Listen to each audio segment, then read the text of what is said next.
শিবা যদিও ভূতে বিশ্বাস করত না, কিন্তু সে ছিল একজন ঘোস্ট হান্টার। আর এভাবে নিজের প্রেমিকাকে নিয়ে ভূত শিকার করতে গিয়ে সে পড়ে যায় এক ভয়ঙ্কর পিশাচিনীর কবলে, যে 1000 বছর ধরে মাটির নিচের ধন সম্পদ রক্ষা করে আসছে। কিন্তু কেনই বা সে শিবার পেছনে পড়ল? কি এমন লুকিয়ে আছে শিবার অতীতে? শিবা কি পারবে সেই অতীত খুঁজে বের করতে আর এই পিশাচিনীর সাথে লড়াই করে নিজেকে বাঁচাতে? সেটাই দেখব আজকের গল্প জটাধারাতে। শুরুতেই আমাদেরকে একটা গোপন ধন ভাণ্ডারের কথা বলা হয়। এটা এমন এক ধন ভাণ্ডার যেটাকে পাহারা দেয় এক ভয়ানক পৈশাচিক শক্তি। অতীতে মানুষের কাছে প্রচুর ধন সম্পদ ছিল, আর সেই সব ধন সম্পদ সংরক্ষণ করার জন্য কোনো নিরাপদ জায়গাই ছিল না। এর ফলে দেখা যেত সেই সময়কার ডাকাতরা সহজেই তাদের ধন সম্পদ সব লুট করে নিয়ে যেত। আর এই ডাকাতরা যখন লুট করতে আসতো, তখন তারা শুধু লুট করেই ক্ষান্ত হতো না, মানুষের জীবনও কেড়ে নিত। তাদের মনে কোনো মায়া দেওয়া বলতে কিচ্ছু ছিল না। সেই সময় মানুষজন অনেক বেশি আতঙ্কের মধ্যে থাকতো, যে না জানি কখন ডাকাতের দল চলে আসে আর তাদের উপর আক্রমণ চালায়। সবাই যেন নিজেদের প্রাণ হাতে নিয়ে চলতো। তাই সেই সময় বেশিরভাগ মানুষ ওই ডাকাতদের হাত থেকে বাঁচতে ধন সম্পদ মাটির নিচে লুকিয়ে রাখত। তবে এই পদ্ধতিও খুব একটা নিরাপদ ছিল না। ডাকাতরা কোনো না কোনো ভাবে ঠিকই সেই ধন সম্পদ পর্যন্ত পৌঁছে যেত আর তা লুট করে ছাড়ত। তখন সবাই একেবারে অস্থির হয়ে ওঠে যে ডাকাত দলের হাত থেকে তারা কিভাবে বাঁচবে। তখনই একটা সম্প্রদায় ঠিক করে যে করেই হোক এই সমস্যার সমাধান করতে হবে। তখনই তারা এক অভিনব উপায় খোঁজে। মাটির নিচে তারা যেসব ধন সম্পদ লুকিয়ে রাখত, সেগুলো নিরাপদে রাখার জন্য তারা এবার শুরু করে তন্ত্রবিদ্যা। তারা এই তন্ত্রবিদ্যার মাধ্যমেই বিভিন্ন ধরনের রক্ষা কবচ তৈরি করে, আর এভাবেই তারা নিজেদের ধন সম্পদকে সুরক্ষিত রাখত। তন্ত্রবিদ্যার এই বিভিন্ন ধরনের রক্ষা কবচ বা রক্ষা বন্ধনের মধ্যে সবচেয়ে বেশি ভয়ঙ্কর ছিল পিশাচ বন্ধন। এই তন্ত্রবিদ্যার মাধ্যমেই যে কোনো পিশাচকে তাদের ধন সম্পদ রক্ষা করার দায়িত্ব দেওয়া হতো, যাতে করে কেউ এই ধন সম্পদ পর্যন্ত পৌঁছাতেই না পারে। তার আগেই যেন সেই পিশাচ তাকে শেষ করে দেয়। তবে একটা সমস্যা ছিল, এই পিশাচ বন্ধনে একবার আবদ্ধ হলে সেখান থেকে খুব সহজে ধন সম্পদ বের করা যায় না। সেই ধন সম্পদ বের করতে হলে আগে পিশাচকে খুশি করতে হতো, আর এই পিশাচকে খুশি করার জন্য বিভিন্ন ধরনের বলি দিতে হয়। তবে কাকে বলি দিতে হবে আর কখন বলি দিতে হবে, এটা সেই পিশাচই বলে দিত। সে যাকে বলি দিতে বলতো তাকে বলি দিলেই একমাত্র সে পিশাচ ধন সম্পদ নিতে দিত। আর সেই সময়টায় কিছু মানুষ তাদের এই ধন সম্পদের জন্য এসব ভয়ঙ্কর প্রথা মেনে চলত। কিন্তু কালের পরিক্রমায় এই প্রথা ধীরে ধীরে হারিয়ে যায়। সময়ের সাথে সাথে মানুষও ভুলে যেতে থাকে এই পিশাচ বন্ধনের কথা। তবে মানুষ যতই ভুলে যাক, পিশাচ কি আর এই কথা ভোলে? কেননা ধন সম্পদ তো তার কাছেই রক্ষিত। দেখা যায় কয়েক প্রজন্ম পেরিয়ে যাওয়ার পর এক মহিলাকে একদিন সেই পিশাচ কিছু ইঙ্গিত দিতে থাকে। শোভা নামের এই মহিলা যখনই ঘুমায় তখনই কিছু অদ্ভুত স্বপ্ন দেখে, আর সাথে সাথে ঘুম থেকে জেগে যায়। সে তার স্বপ্নে এক অদ্ভুত নারীকে দেখতে পায়, যার পুরোটা শরীর ছিল স্বর্ণ দ্বারা মোড়ানো। শুধু তাই নয়, তার চারপাশে ছড়িয়ে ছিটিয়ে রয়েছে শুধু স্বর্ণ আর স্বর্ণ। দেখে মনে হয় সে যেন কোনো স্বর্ণের পাহাড়ে বসে আছে। শোভা প্রতিনিয়ত ওই স্বপ্ন দেখায়। সে এবং তার স্বামী বলরাজ এসব নিয়ে এবার একটু চিন্তায় পড়ে যায়। তাই এই সমস্যা সমাধানের জন্য তারা এক পুরোহিতের শরণাপন্ন হয়। পুরোহিত সবকিছু শুনে বলে, তোমাদের বাড়িতে বাস্তু দোষ রয়েছে, আর সেই বাস্তু দোষের কারণেই তুমি এই সব স্বপ্ন দেখছো। তবে হ্যাঁ, একটা পূজা করলেই এই বাস্তু দোষ কাটানো সম্ভব। বলরাজ তখন বলতে থাকে, এই বাড়িটা তো আমাদের পূর্বপুরুষের, আর অনেক বছর ধরেই এই বাড়িটা ব্যবহৃত হচ্ছে। কই, এমন তো কখনো হয়নি, তাহলে এখন কেন হচ্ছে? এর উত্তরে পুরোহিত বলে যে যেই স্বপ্ন তোমার স্ত্রী এখন দেখছে সেই স্বপ্ন তো তোমার পূর্বপুরুষেরা কেউ দেখেনি, তাই হয়তো এই বাস্তুদোষের ব্যাপারে তারা জানতেও পারেনি। এরপরে সেই পুরোহিতের কথা মতো শোভা এবং বলরাজ মিলে তাদের বাড়ির বাস্তুদোষ কাটানোর জন্য পুজো করতে শুরু করে। আর এই পুজোর সমস্ত রীতিনীতি পালন করার জন্য পুরোহিত ওই রাতে বলরাজের বাড়িতেই থেকে যায়। কিন্তু সেই রাতেই দেখা যায় পুরোহিতের সাথেই ঘটে যায় এক ভয়ঙ্কর ঘটনা। এক অদ্ভুত নারীর ভয়ঙ্কর আওয়াজ শুনতে পায় সে। আর তখনই সেই পুরোহিত এতটা আতঙ্কিত হয় যে সে আর এক মুহূর্ত সেই বাড়িতে থাকে না, সেখান থেকে দ্রুত পালিয়ে যায়। তবে যাওয়ার আগে সে শোভাদেরকে বলে যায় যে যত দ্রুত সম্ভব তোমরাও এই বাড়ি থেকে পালাও, এখানে আর থেকো না, এই বাড়িতে থাকলে কেউ বাঁচবে না। এই বলেই সে চলে যায়। আর তার এসব কথা শুনে শোভারাও খুব ভয় পেয়ে যায়। দৃশ্য পরিবর্তন হলে আমরা শোভাকে মৃত অবস্থায় দেখি। তার চারপাশে ছড়িয়ে ছিটিয়ে আছে তন্ত্রমন্ত্রের সব জিনিসপত্র, আর তার কাটা গলার রক্ত সারা বাড়িতে ছড়িয়ে পড়েছে। তবে শোভাকে কে এত নির্মম ভাবে মারলো, আর কেনই বা মারলো? তাছাড়া শোভাকে দেখেই বোঝা যাচ্ছে সে তন্ত্রবিদ্যার সাহায্য নিয়েছিল, কিন্তু কেন তার এই সাহায্য নেওয়ার প্রয়োজন হলো? সেও কি সেই ধন সম্পদের লোভে পড়ে গিয়েছিল, নাকি অন্য কেউ পিশাচকে খুশি করার জন্য শোভাকেই বলি দিয়ে দিয়েছে?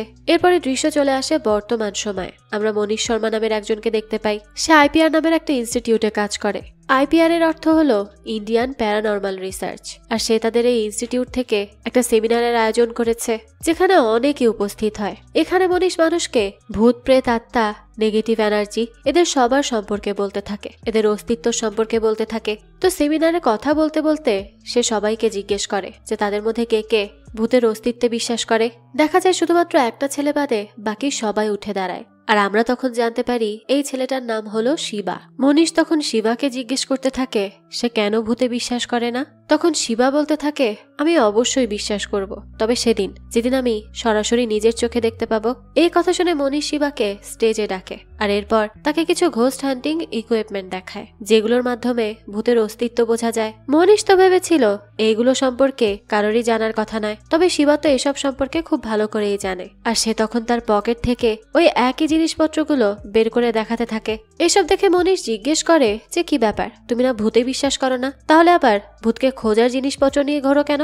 শিবা তখন বলতে থাকে, এসবের মাধ্যমে আমি এটাই প্রমাণ করতে চাই যে আসলে বাস্তবে ভূত প্রেত বলতে কিছুই নেই, এগুলো সবই হলো মানুষের ভ্রম। মনীষ তখন বলতে থাকে, যে জিনিসে তুমি বিশ্বাসই করো না সেটা প্রমাণ করার কি প্রয়োজন শুনি? শিবা তখন তার ছোটবেলার ঘটনা বলতে থাকে। শিবা ছোটবেলায় গ্রামে থাকতো। সেই সময় এক রাতের বেলা সে আর তার বন্ধু রাজেশ একসাথে বাড়ি ফিরতে থাকে।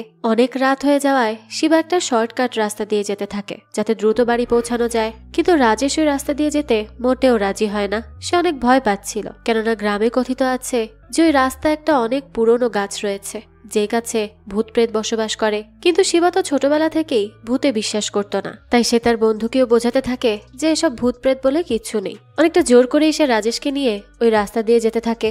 কিন্তু ওই গাছের সামনে যেতেই রাজেশ হঠাৎই কিছু একটা দেখে প্রচন্ড ভয় পেয়ে যায়, আর সাথে সাথে সাইকেল থেকে পড়ে যায়। আর এই দুর্ঘটনাতেই সে সেখানে মারা যায়। এসব শুনে বর্তমানে মনীষ বলতে থাকে, তার মানে তোমার বন্ধুকে ভূত মেরেছিল কি, তাই তো? কিন্তু শিবা বলে, না, ভূত নয়, আমার বন্ধুকে ভয় মেরেছিল। আর আপনিই চিন্তা করুন না, সত্যি যদি সেখানে ভূত থাকতো তাহলে আমার বন্ধুকে একাকে কেন মারলো? আমাকেও মেরে ফেলতে পারতো, কিন্তু আমার তো কিছুই হয়নি। সেদিনের পর দেখা যায় সেই গাছটার চারিপাশে কাঁটা তারের বেড়া দিয়ে দেওয়া হয়, যাতে মানুষ আর ওদিকে না যায়। কিন্তু শিবা তো চাইতো মানুষের মনের অন্ধবিশ্বাস দূর করতে, তাই সে ওই বেড়া ভাঙার চেষ্টা করতে থাকে।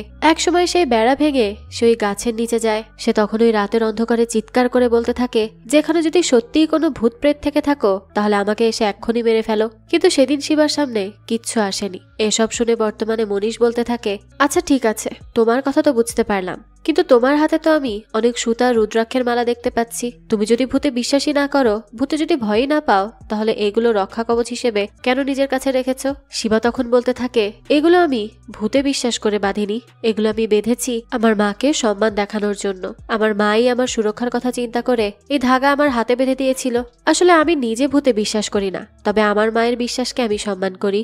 এই সবকিছু শুনে মনীষ তাকে বলতে থাকে, বাহ, তুমি তো আসলেই খুব সাহসী একটা ছেলে। তবে আমি এটাও আশা করছি যে একদিন তুমি ঠিকই ভূতের অস্তিত্ব বুঝতে পারবে, আর সেদিন থেকেই তুমি সবার মতো ভূতে বিশ্বাস করতে শুরু করবে। শিবা তখন হাসতে হাসতে বলতে থাকে, যদি কখনো ভূতের দেখা পাই তাহলে তো অবশ্যই বিশ্বাস করব। তো মনীষের সেমিনারটা শেষ করার পরই শিবা ভূতের সন্ধানে বেরিয়ে পড়ে। শিবার সাথে ছিল তার বন্ধু রমেশ আর রমেশের গার্লফ্রেন্ড। তারা তিনজন সবসময় একসাথেই ঘোস্ট হান্টিং এ বের হয়। শিবাই বিশেষ করে তাদেরকে নিয়ে আসে। যখনই তারা জানতে পারে যে কোথাও ভূতের আনাগোনা শোনা যাচ্ছে, তারা আর এক মুহূর্ত দেরি না করে সাথে সাথে সেখানে পৌঁছে যায় আর খোঁজার চেষ্টা করে যে আসলেই সেখানে ভূতের কোনো অস্তিত্ব আছে কিনা। তবে আজ পর্যন্ত শিবা কখনো কোথাও ভূতের অস্তিত্ব খুঁজে পায়নি। আর এবারও দেখা যায় সেই একই ঘটনা ঘটে। এবারও তারা কোনো ভূতকে খুঁজে পায় না। তবে হ্যাঁ, বেশ কিছুদিন ধরে শিবা এক অদ্ভুত স্বপ্ন দেখে চলেছে।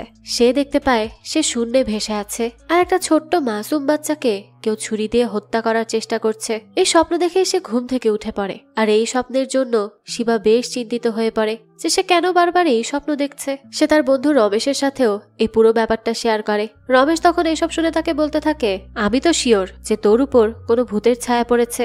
শিবা তখন বলতে থাকে, শোন, ভূতের ছায়া বলতে কিচ্ছু নেই। সে বলতে থাকে, আমার মনে হয় আমি এই বাচ্চাটাকে বাস্তবে কোথাও দেখেছি, সেজন্যই হয়তো স্বপ্নে বারবার দেখতে পাচ্ছি। কারণ বিজ্ঞানের মতে দেখতে গেলে মানুষ স্বপ্নে কোনো নতুন চেহারা তৈরি করতে পারে না, তারা স্বপ্নে তাদের পরিচিত মুখেরই ছবি দেখে। রমেশ তখন এসব শুনে বলতে থাকে, শোন, তোর এসব উল্টোপাল্টা লজিকটা এবার বাদ দে। আজকের পর থেকে তুই আর কোনোদিন ভূত খুঁজতে যাবি না, এসব তোর বন্ধ। শিবা বলে, ঠিক আছে ঠিক আছে, এই বলেই সে ফোন কেটে দেয়। কিন্তু রাত হলেই দেখা যায় সে আবারও রমেশকে নিয়ে পৌঁছে যায় কোনো ভৌতিক এলাকায়। সে এবার চলে যায় একটা পুরাতন বিল্ডিং এ। তারা ঘোস্ট হান্টিং ডিভাইসটা নিয়ে গিয়েছিল, তবে সেখানে কোনো সিগন্যাল পাওয়া যায় না। তবে একটা মেয়ের ছায়া দেখতে পায় সে। এটা দেখেই তো শিবা ওই ছায়াকে ফলো করতে শুরু করে। দেখা যায় সেই নারী ছায়াটাও শিবার সাথে লুকোচুরি খেলতে থাকে, কখনো এদিক তো কখনো ওদিক। এভাবেই তাকে বিভ্রান্ত করতে থাকে। শিবাও বুঝতে পারে না এটা কি হচ্ছে। এক পর্যায়ে দেখা যায় একটা মেয়ে হুট করেই শিবার সামনে চলে আসে। না না, এটা কোনো ভূত নয়, একটা জলজ্যান্ত মানুষ। আর এতক্ষণ শিবা তার ছায়াই দেখতে পাচ্ছিল। কিন্তু শিবা কিছু বুঝে ওঠার আগেই মেয়েটা তার চোখে পেপার স্প্রে করে দেয় আর সাথে সাথে সেখান থেকে পালায়। তাই আর কি করার, সেদিনকার মতো এসব ঘোস্ট হান্টিং বাদ দিয়ে শিবাকে বাড়ি ফিরে যেতে হয়। দৃশ্য চলে যায় পরদিন সকালবেলা। শিবা তার মাকে নিয়ে মন্দিরে যায় পুজো করার জন্য। সে সময় শিবাকে ফুল আনতে পাঠিয়ে তার মা পুজো দেওয়ার জন্য লাইনে দাঁড়িয়ে পড়ে। ঠিক সেই সময় দেখা যায় এক জনপ্রিয় ধর্মগুরু আসে মন্দিরে। তাকে দেখেই তো শিবার মা তার সাথে সরাসরি দেখা করতে যেতে চায়, কিন্তু সেখানে থাকা গার্ডরা কোনোভাবেই শিবার মাকে ভেতরে যেতে দিতে চায় না। তারা তাকে সেখানেই আটকে দেয়। শিবার মা অনেক রিকোয়েস্ট করতে থাকে, কিন্তু এতেও কোনো লাভ হয় না। এই সবকিছু দেখে তখন সিতারা নামের একটা মেয়ে এগিয়ে আসে। আর সে এসেই শিবার মাকে বলতে থাকে, আপনি কোনো চিন্তা করবেন না, আমি আপনাকে গুরুর সাথে দেখা করাতে নিয়ে যাব।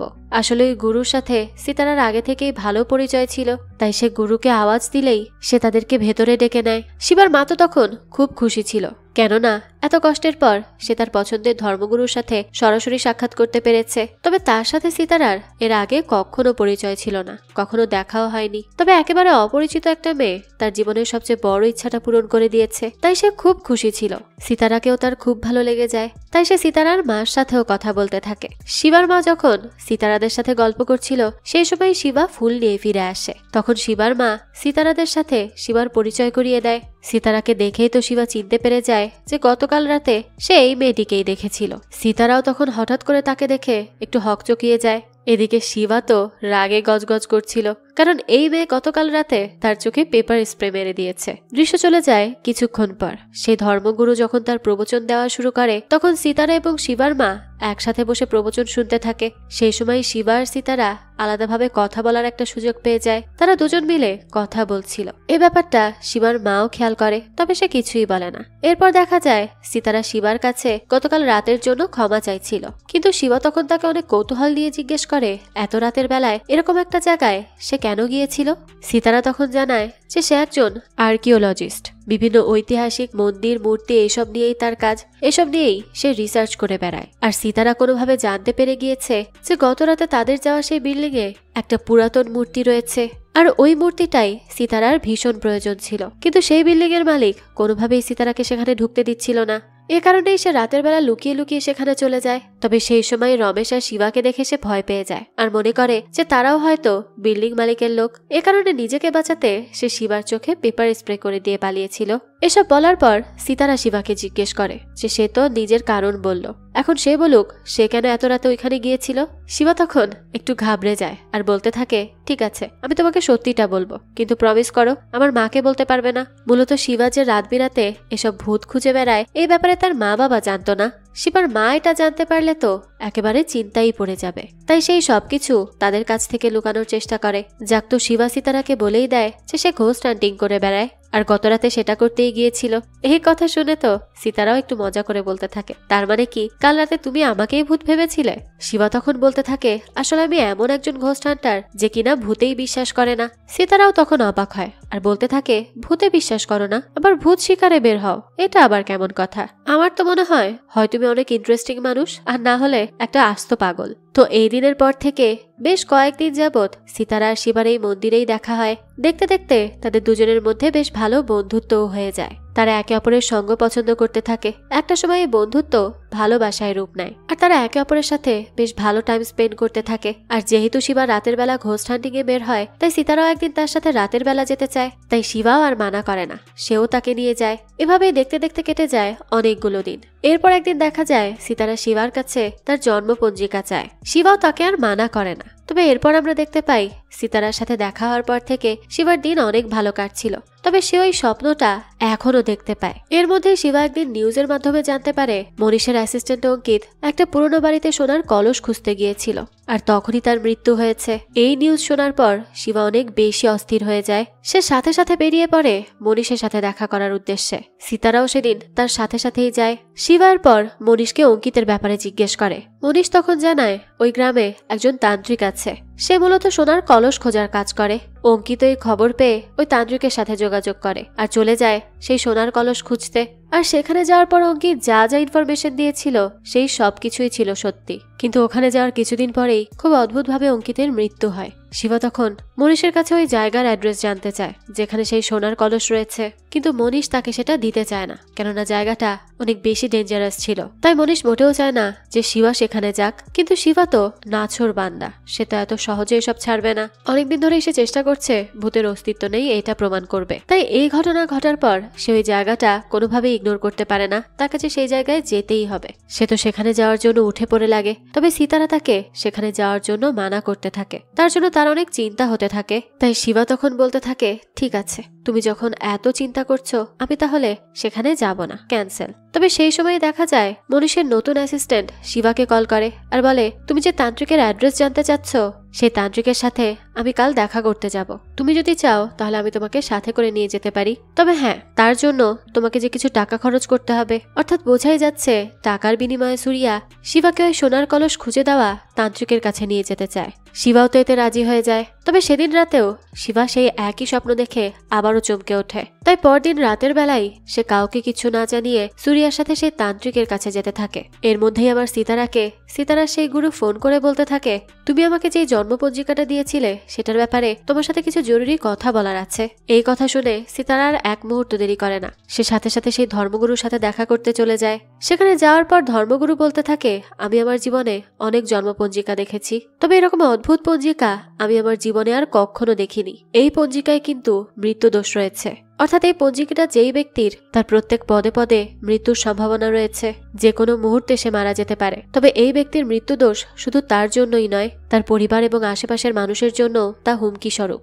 এমন মানুষকে বিয়ে করার কথা ভাবা মানে ভয়ঙ্কর বিপদ ডেকে আনা। অর্থাৎ সিতারা গুরুকে শিবার জন্মপঞ্জিকাটা দিয়েছিল কারণ সে তাকে বিয়ে করতে চায়। তার আগে গুরুর কাছ থেকে একটু দেখে নিতে চাইছিল, কিন্তু গুরুর কাছ থেকে এসব কথা শুনে সিতারা তো অনেক বেশি ভয় পেয়ে যায়। অন্যদিকে দেখা যায় সুরিয়া আর শিবা সেই তান্ত্রিকের কাছে পৌঁছে যায়। তান্ত্রিক তখন মাটির নিচ থেকে সেই সোনার কলস বের করার প্রস্তুতি নিতে থাকে। তবে সেই সময় শিবার আসাতে তান্ত্রিক একটু বিরক্তই হয়। সেই সময় তান্ত্রিকের একজন সহকারী তান্ত্রিককে বলতে থাকে, পূজায় তো নরবলি দিতে হবে তাই না, আমরা না হয় এই ছেলে দুটোকেই বলি দিয়ে দিই। তান্ত্রিকও তখন তার কথায় সায় দেয় আর তার পূজা শুরু করে দেয়। সে তখন বিভিন্ন ধরনের রীতিনীতি পালন করতে থাকে। সেই সময় তার লোকেরা মাটি খুঁড়তে শুরু করে। সেই সময় শিবা তার ঘোস্ট হান্টিং ডিভাইসটা বের করে আর সেটা অ্যাক্টিভ করে দেয়। তবে তান্ত্রিকরা যাতে সেটা দেখতে না পায় তাই সে সেটা লুকিয়ে রাখে। আর কিছুক্ষণের মধ্যেই দেখা যায় সেটাতে সিগন্যাল আসতে শুরু করে। অর্থাৎ এখানে সত্যিই কোনো ভৌতিক শক্তির উপস্থিতি রয়েছে। কিন্তু দুর্ভাগ্যবশত দেখা যায় সেই ডিভাইসটা লুকিয়ে রাখার কারণে শিবা নিজেই সেই সিগন্যাল বুঝতে পারে না। আর এই সবকিছুর মাঝেই আমরা এক অদ্ভুত নারীকে দেখতে পাই, যার পুরো শরীর সোনা দিয়ে মোড়ানো। তার চারিপাশেও অসংখ্য স্বর্ণ ছড়িয়ে ছিটিয়ে ছিল, আর স্বর্ণগুলো তার ইশারাতেই শূন্যে ভেসেছিল। সে সময় তান্ত্রিক যত তন্ত্রবিদ্যা প্রয়োগ করছিল, সোনায় মোড়ানো সেই নারী তখন আরো বেশি রেগে যাচ্ছিল। সে আরো ভয়ঙ্কর রূপ ধারণ করছিল। আর সেই নারীর ক্ষোভে হঠাৎ করেই আশেপাশে আগুন জ্বলে ওঠে। আর এটা দেখে যারা মাটি খুঁড়ছিল তারা প্রচন্ড ভয় পেয়ে যায়। তাই তারা আর মাটি খুঁড়তে চায় না। তবে তান্ত্রিক তো কিছুতেই তা মানতে চায় না। এদিকে মাঝরাতে আবার শিবার বাবা মাকে শিবার বোন কল করে আর বলে তার একটা জরুরি কাগজের প্রয়োজন। তাই সেই গভীর রাতেই শিবার বাবা মা ঘুম থেকে উঠে কাগজ খুঁজতে শুরু করে। শিবার বাবা দেখা যায় একটা চেয়ারের উপর উঠে আলমারি থেকে কাগজ খুঁজছিল। তবে সেই সময় হঠাৎ কোনো কারণ ছাড়াই সে সেখান থেকে পড়ে যায়। আবার ওদিকে শিবার মা যখন তার বাবার জন্য চা বানাতে যায় তখনই গ্যাস বার্নারটা ব্লাস্ট হয়ে যায়। তবে সৌভাগ্যবশত তার মায়ের বিশেষ ক্ষতি হয়নি। তবে এই ঘটনায় তারা দুজনেই অনেক বেশি ঘাবড়ে যায়। আর সেই সাথে দেখা যায় সে ধর্মগুরুর বলা কথাগুলো পুরোপুরি মিলে যায়। অর্থাৎ শিবার সাথে সাথে তার পরিবারের লোকেরাও বিপদের মুখে পড়তে শুরু করে। তবে শিবার বাবা যখন শিবাকে ফোন করে তার মায়ের ব্যাপারে জানায় তখনই সে সবকিছু ফেলে বাড়িতে ফিরে আসে। তার মাকে এই অবস্থা দেখে তার অনেক খারাপ লাগে। এখানে আমরা সিতারাকেও দেখি। শিবার আসতে দেরি হওয়ায় শিবার বাবাই তাকে ডেকে এনেছিল। তবে এত রাতে শিবা বাইরে ছিল দেখে সিতারা খুব ভালো করেই বুঝে যায় সে আবারও ঘোস্ট হান্টিং করতে বেরিয়েছিল। সে শিবাকে বলতে থাকে, তুমি তো বলেছিলে তুমি এসব ছেড়ে দিবে, তবুও কেন এসব করতে গিয়েছিলে? শিবা তখন সিতারার কথার কোনো উত্তর দেয় না। ঠিক ওই সময়ই রমেশ শিবাকে কল করে। সে বেশ চিন্তিত হয়ে বলতে থাকে, তুই ওই সোনার কলস খুঁজতে যাসনি, খুব ভালো হয়েছে, নিউজে একবার দেখ সেখানে কি ঘটেছে।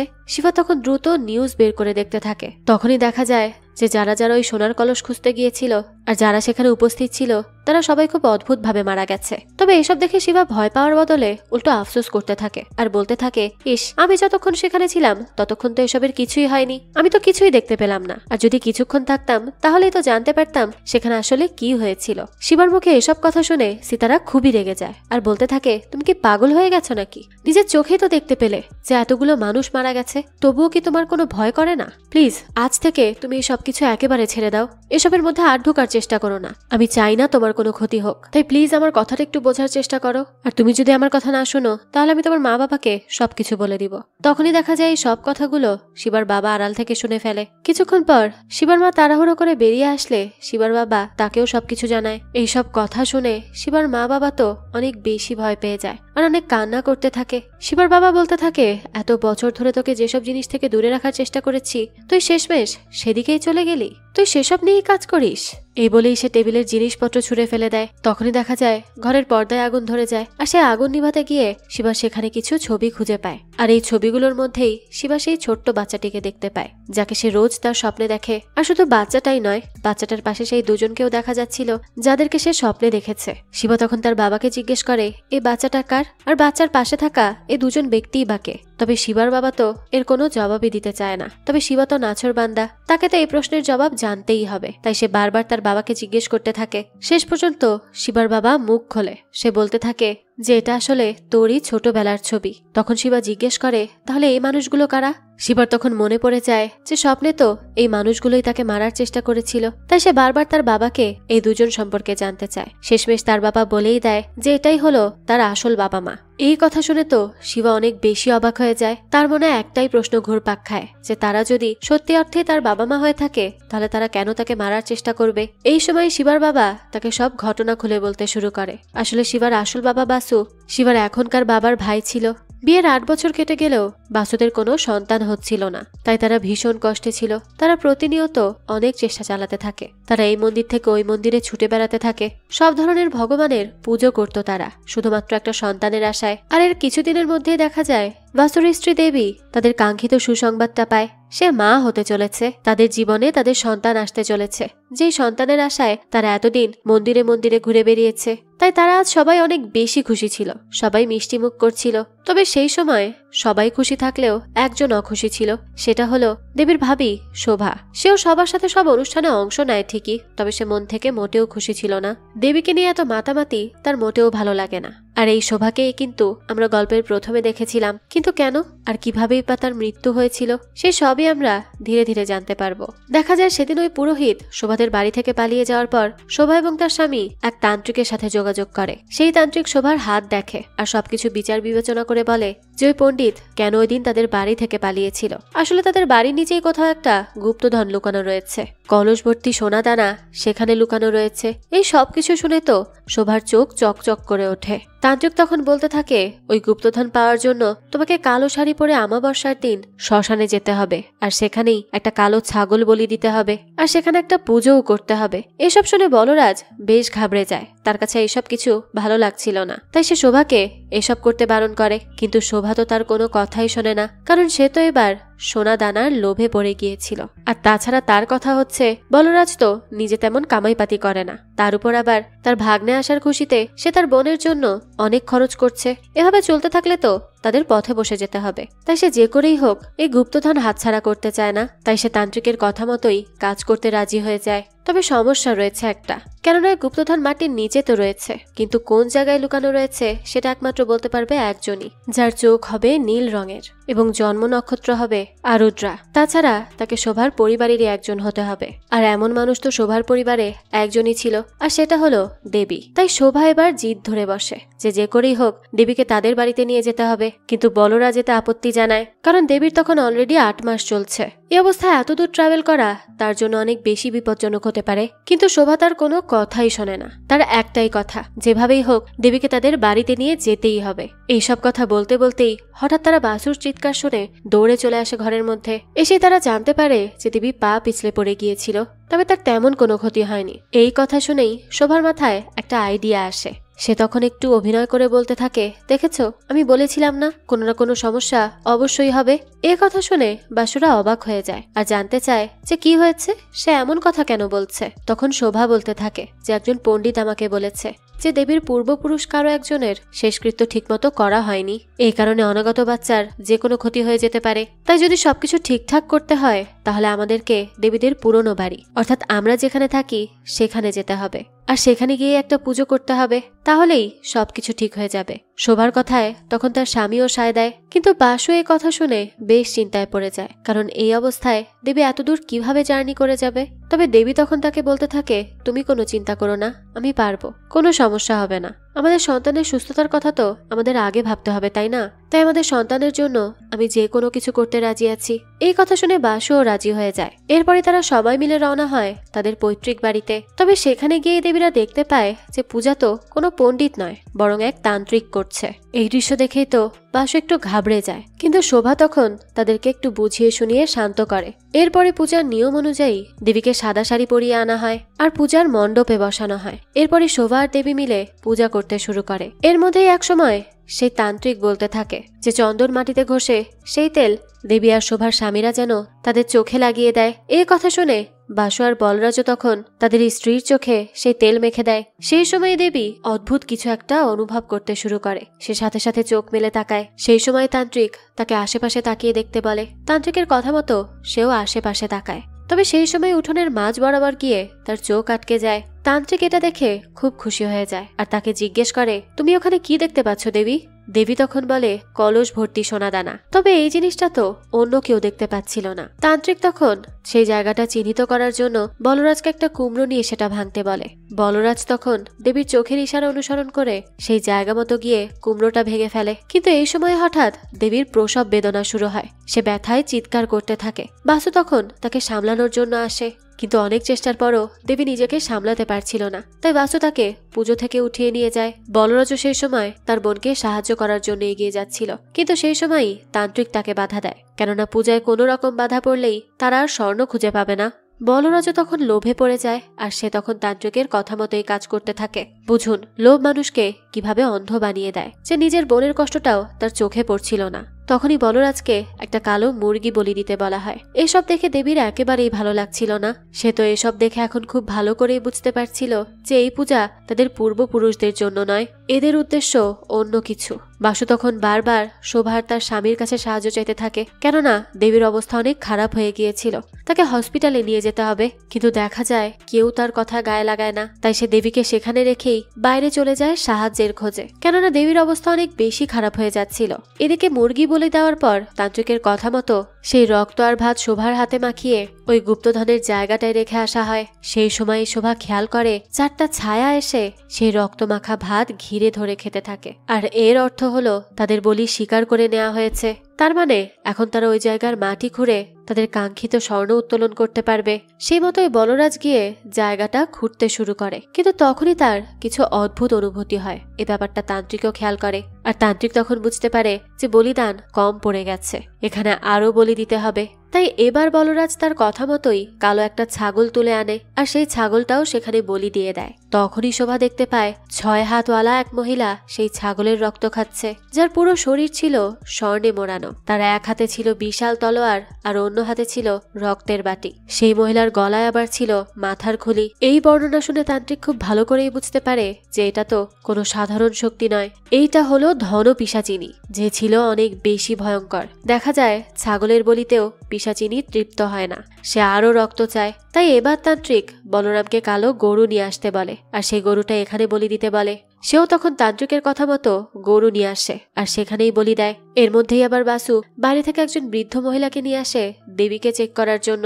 বাসু তো তাড়াতাড়ি দেবীকে হসপিটালে নিয়ে যেতে চাচ্ছিল, কিন্তু সেই বৃদ্ধ মহিলা দেখে বলে তাদের হাতে আর বেশি সময় নেই, এখানেই সন্তান প্রসব করতে হবে। তাই বাসু তার কথা মতো সেখানেই পর্দা টানিয়ে দেয় আর ডেলিভারির প্রসেস শুরু করে দেয়। ওদিকে দেখা যায় বলরাজ গরু বলি দিলেও পিশাচিনীর মন ভরে না, সে আরও রক্ত চায়। সেবার ভয়ঙ্কর তাণ্ডব লীলা চালায় পুরো বাড়িতে। শোভাকে তখন সে সম্পূর্ণ নিজের বশে নিয়ে নিয়েছিল, এরপর তো সে তার উপরেই অত্যাচার চালাতে থাকে। তখন তান্ত্রিক খুব ভালো করেই বুঝতে পারে যে এই বলিতেও কিচ্ছু হবে না, ওই পিশাচিনীর এখন নরবলি লাগবে। ঠিক এই সময় দেবী ফুটফুটে শিবার জন্ম দেয়। তার কান্নার শব্দে পিশাচিনী একটু বিরক্তই হয়ে যায়, তাই শোভার মাধ্যমে সে দেখিয়ে দেয় যে এখন তার ওই বাচ্চার বলি লাগবে, তাহলেই সে তুষ্ট হবে। তান্ত্রিক তখন বলরাজকে দ্রুত গিয়ে ওই বাচ্চাকে নিয়ে আসতে বলে আর তাকে এখানেই বলি দিয়ে দিতে বলে, না হলে ধন পিশাচিনী তাদের সবাইকে মেরে ফেলবে। এই কথা শুনে বলরাজ আর এক মুহূর্ত দেরি না করে দৌড়ে চলে যায় দেবীদের কাছ থেকে বাচ্চাটা ছিনিয়ে আনার জন্য।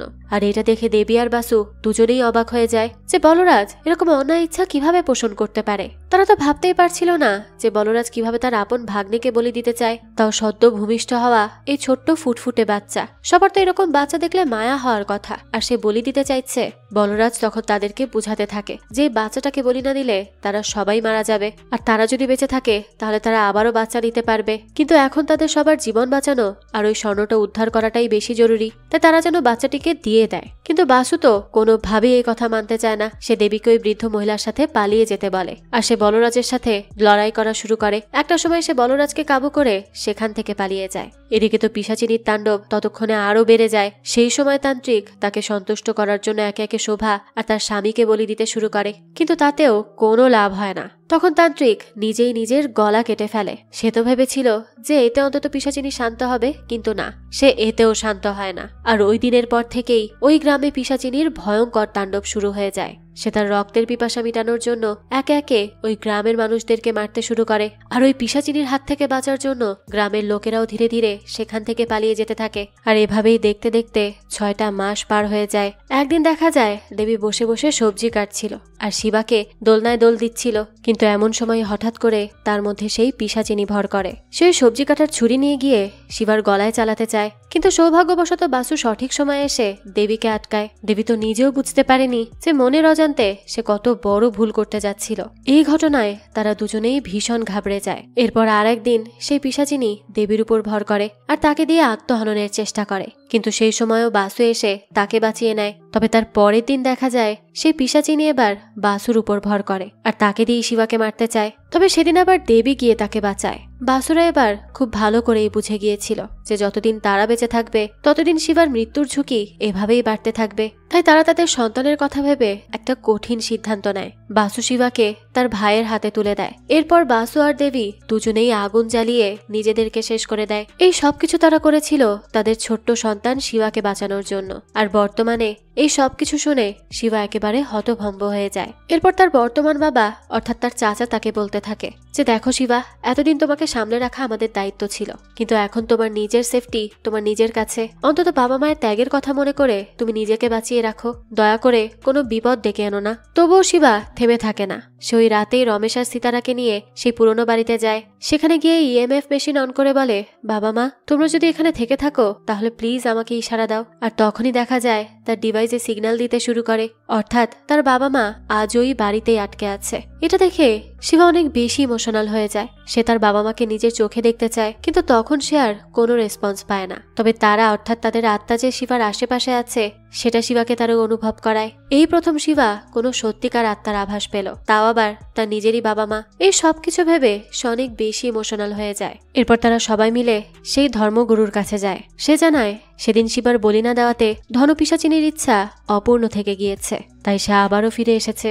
আর সে ফেরার পর থেকেই শিবার উপর একের পর এক বিপদ আসছে। এই কথাগুলো শুনে শিবার বাবা মাও অনেক বেশি অবাক হয়ে যায়। শিবাও তখন বুঝতে পারে এতদিন সে যেসব বিপদের মুখে পড়েছে সেসব ওই পিশাচিনীর জন্যই। তবে পিশাচিনীর শক্তি তো অনেক বেশি ছিল, তাহলে সে এখন পর্যন্ত শিবাকে মারতে পারেনি কেন? তখন গুরু জানায় আসলে শিবার আসল বাবা মা অর্থাৎ বাসু এবং দেবী তারা শিবার জন্য চিন্তিত অবস্থায় থেকেই মৃত্যুবরণ করেছে। সে কারণে তাদের আত্মা মুক্তি পায়নি, আর মরার পরেও তারা শিবাকে সুরক্ষা দিয়ে যাচ্ছে।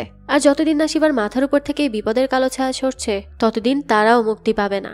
এসব শুনে শিবা আবারও ইমোশনাল হয়ে যায়। এরপর ধর্মগুরু জানাতে থাকে যে অতীতে এসব তন্ত্রমন্ত্রের মাধ্যমে কোনো কিছুকে রক্ষা করার রীতি ছিল।